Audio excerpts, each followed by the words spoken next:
Hi, hello, welcome to Jalil Bhai Game Academy channel. In this video, I'm going to show you how to use if-else condition block and also the if action block and how to use the merge block. All the three in this example. First, we'll take the if condition block. Okay, this is the if condition block. If you have more than one input also, we can use this block. Okay, by clicking you can give you how many inputs you want to execute. I will start from one input and then we'll go for two inputs. Okay, if condition will start. This is my if else block. Format slow. Okay, I will make the input as constant block. We'll make the value as 1.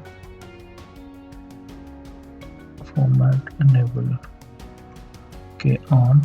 I will connect this block. This is our input, and I will take two blocks: if action block, if action subsystem block. Now taken one block here. Okay, I will enable this format so that the block name is visible. On. I will take Control C, Control V. I will take one more block. Okay, these are the two blocks for the moment, and I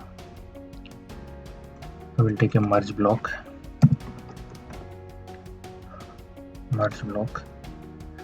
Okay, the merge block will process the latest executed output. Okay, we'll make the format show block name on. Okay, I will take the display to display the values in our output.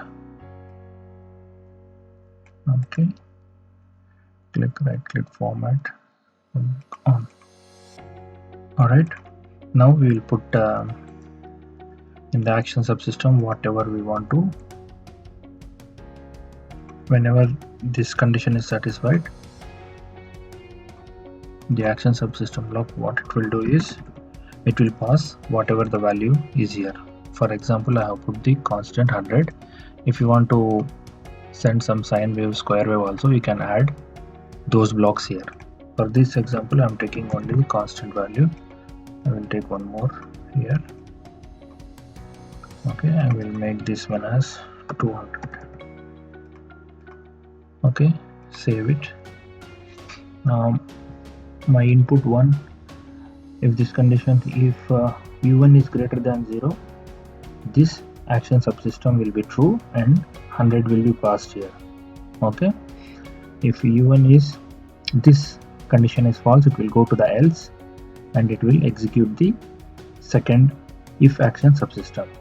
Okay, in this example, if u1 is greater than 0, in this condition 1 is greater than 0, this condition is satisfied, this action block should execute, and whatever the value, like 100, we should be seeing the 100 value at the display block. Okay, we'll check it now. Run. Yeah, this condition is satisfied, that's why we are seeing the 100 at the output in the display. Okay, I will make this false and try to execute the else block. I will change this value to 0. Okay, 0 is greater than 0, this condition is not satisfied, it should execute the second else if action subsystem. We should be able to see, we should see 200 now. Okay, I will save it, run again. Yes. Okay, this is how we use if else block.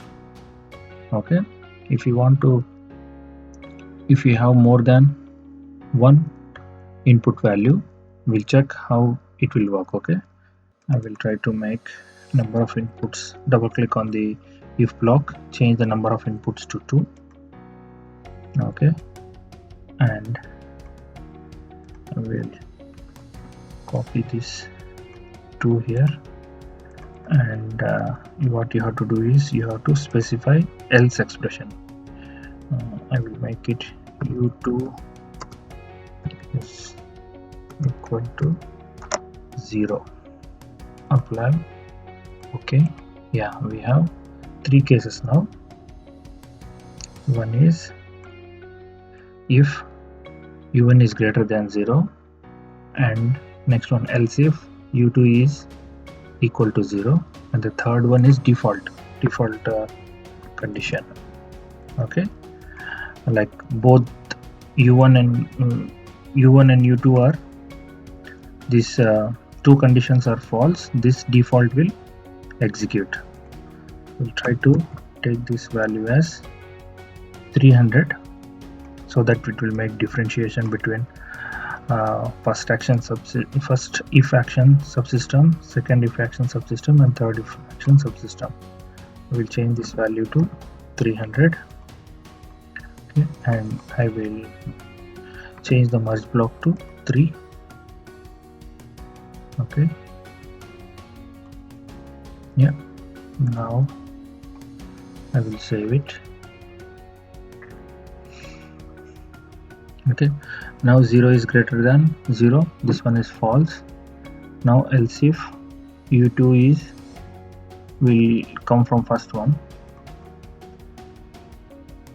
If I will give it, we'll make it this first one.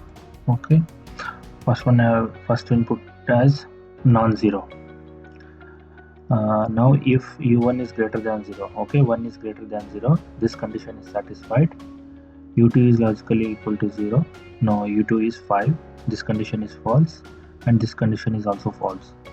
If I execute this condition now, we should see 100 at the output. Okay, run. Yeah, this condition is satisfied. This if action subsystem block is enabled, and whatever the value we are given to this input, we are able to see at the output of the merge block. Okay, as the first condition is satisfied. Now we'll test the second condition. We'll make this as 0. We'll make the second as 0, so that the else if condition is satisfied. Now in this scenario here, u1 is 0. If 0 is greater than 0, this one is false, this condition should not satisfy. And u2, else if u2 is logically equal to 0, yes, this if action subsystem should be executed, and whatever the value is here, the display block should show the output here. Okay, now we'll save it, run it now. Yeah, 200 is shown here. Okay, and I will try to make the default state else if these two conditions, if condition is false, else if condition is also false, and the final else should be true. I will try to make that condition, that scenario as well. We will make this as non-zero. We'll make it 3. Save it now and execute.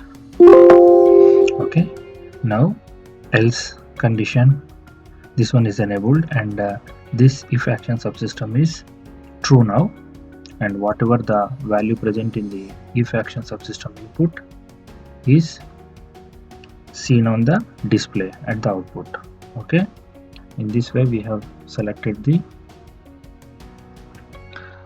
we have tested the if block, if else with one input signal, a control input signal, and if and else block with 2 control signals, and if action subsystem block, how to use the if action subsystem block also we have seen in this example, and also the how to use the merge block also. Okay, this merge block,